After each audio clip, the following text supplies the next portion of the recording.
Welcome to Health Education. This is part one of two parts for health education, which is a continuation of our family health lesson. Lesson 1: Courtship, Dating, and Marriage. Let's start with infatuation.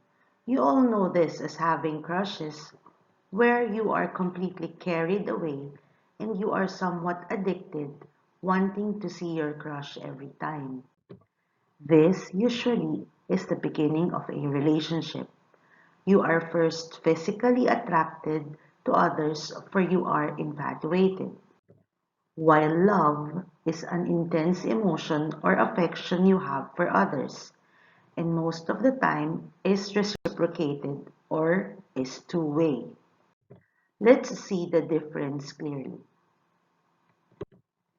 Again, infatuation is when you are fully carried away, while love is a decision of commitment and has a deeper understanding and care. Infatuation is physical, while love is intimate, committed, and there should be security, for this is two-way. Infatuation is reckless, while love shows faithfulness and willingness to make sacrifices, and there is also compromise so that both sides are heard in the relationship.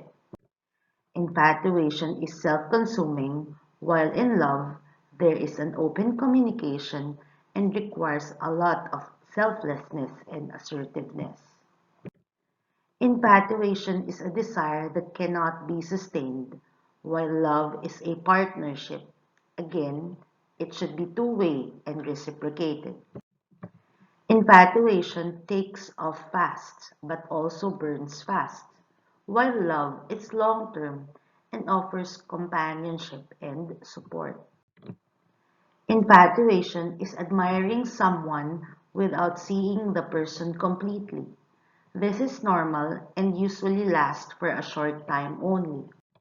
While true relationships is based on love, infatuation may or may not develop to love, for love is a deeper affection that you feel for others.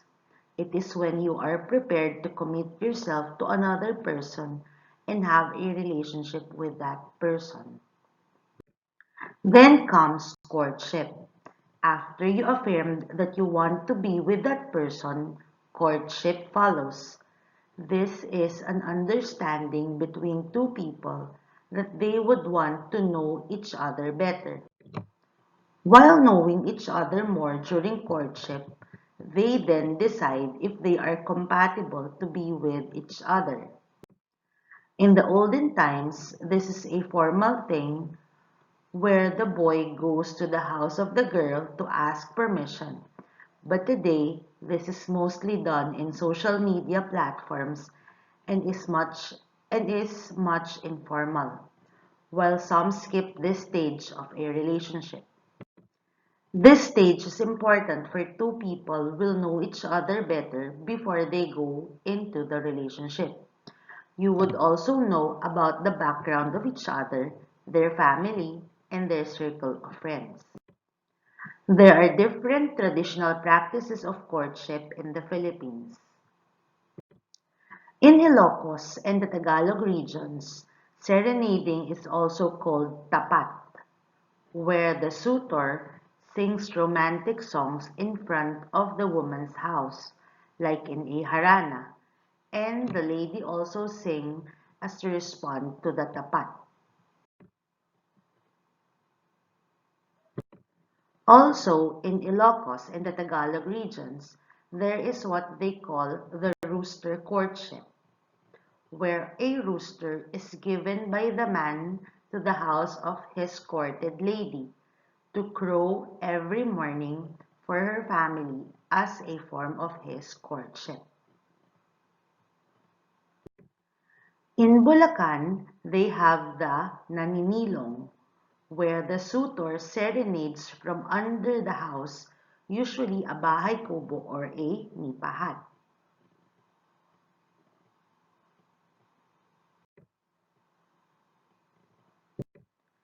In Batangas, men serenade women with Tagalog love songs accompanied by a guitar. They also do household chores like chopping woods, fetching water to show their trustworthiness and determination.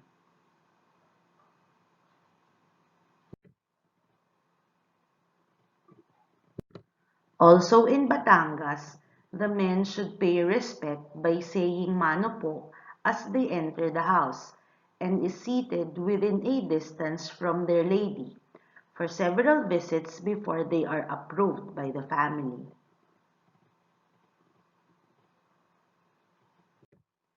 In Pangasinan, the suitors use a tagaamo, which is a love potion and works as a tamer for their admired lady. And instead of serenading, they do palabras, a show or drama where they confess their feelings for each other. In Kalinga, their courtship is called kaising and pangis, where the man and the woman is separated into houses. They also sing to each other to confess their love. They are guarded by elders who are like the eyes of the parents and who sees and report the progress of the courtship. In Palawan, they use love riddles or pasaguli, which is used to assess the sentiments of the parents, while the pabalik or dowry is the price received by the woman from their suitor.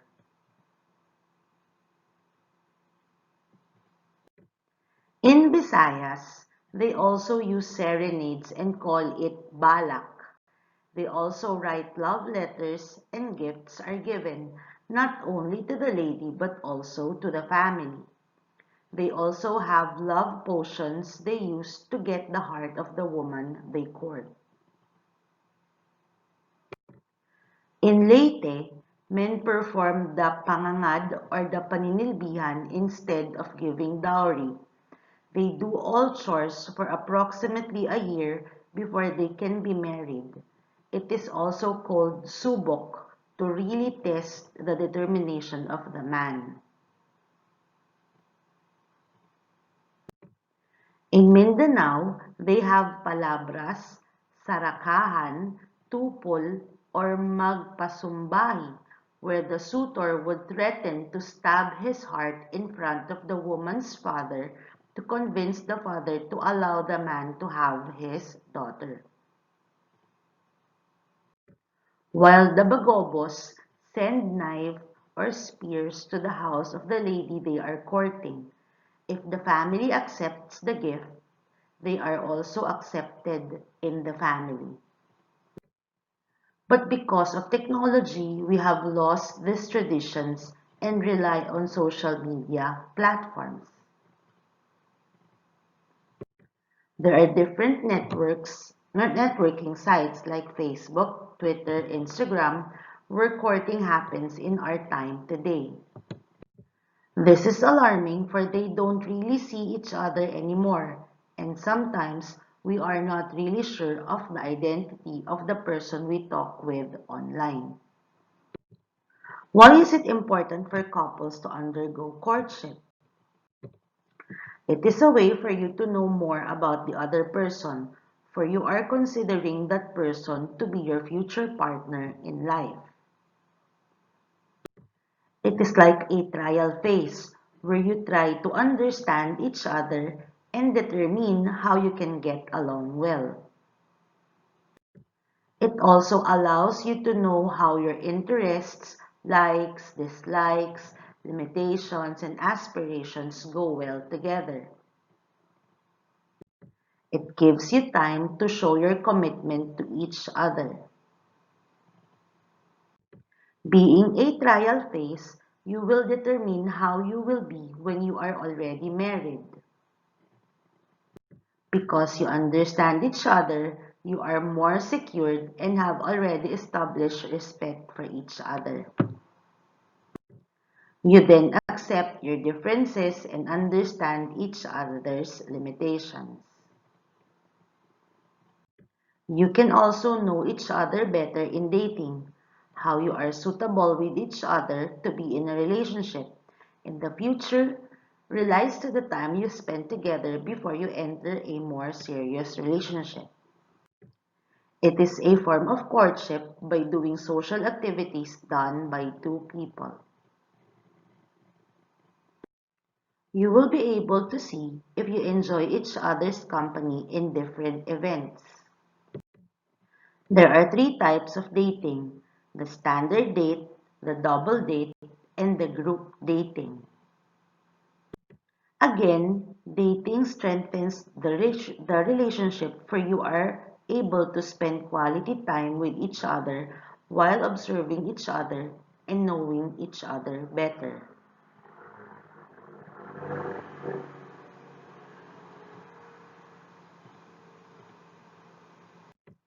Once you have established the relationship, you then get engaged. Since you have been going steady for a long time, you are ready to level up in your relationship. People got engaged for they are already sure that they would want to spend the rest of their lives with the person and commit to marriage. They arrange marriage proposals and wedding rites to let the families know each other better. Marriage is not the end, but the start of a lifelong commitment with each other. It is a lifelong agreement where the couple show their respect and love for each other. It is not just paper, but a social obligation that is governed by law.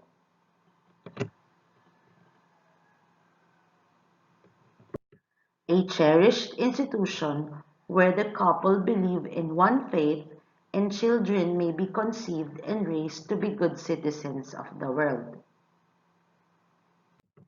In the Philippines, we have high regard for marriage. That is why until now, there is no divorce in our country. How do you choose your lifetime partner? That person should have a good character with all these positive traits. You both should be mature and will be able to handle your relationship responsibly. Fidelity or being loyal is also important. You have to know if that person is sincere and true to the promises they gave you. They should be committed. Dedicating your lives to each other will make your relationship lasting. Of course, there should be love, which you will endure till death do you part.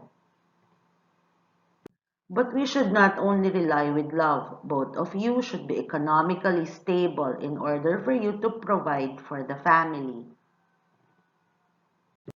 You should also be both physically healthy. Read this excerpt from the Family Code of the Philippines on marriage.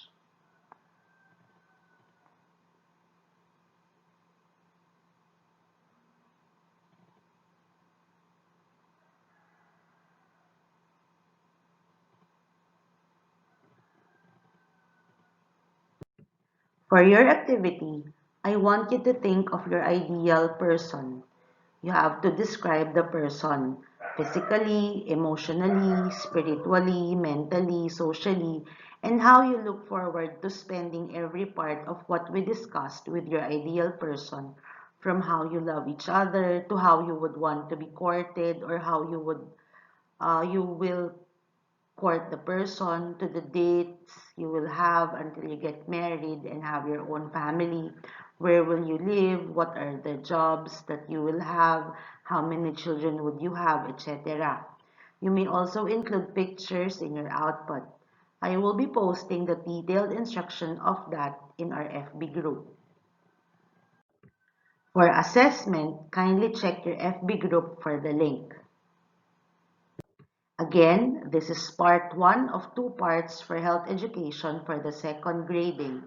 The next links will be given in your FB group for the next lessons. Thank you, and I hope you've learned something from watching this video. Stay safe, everyone.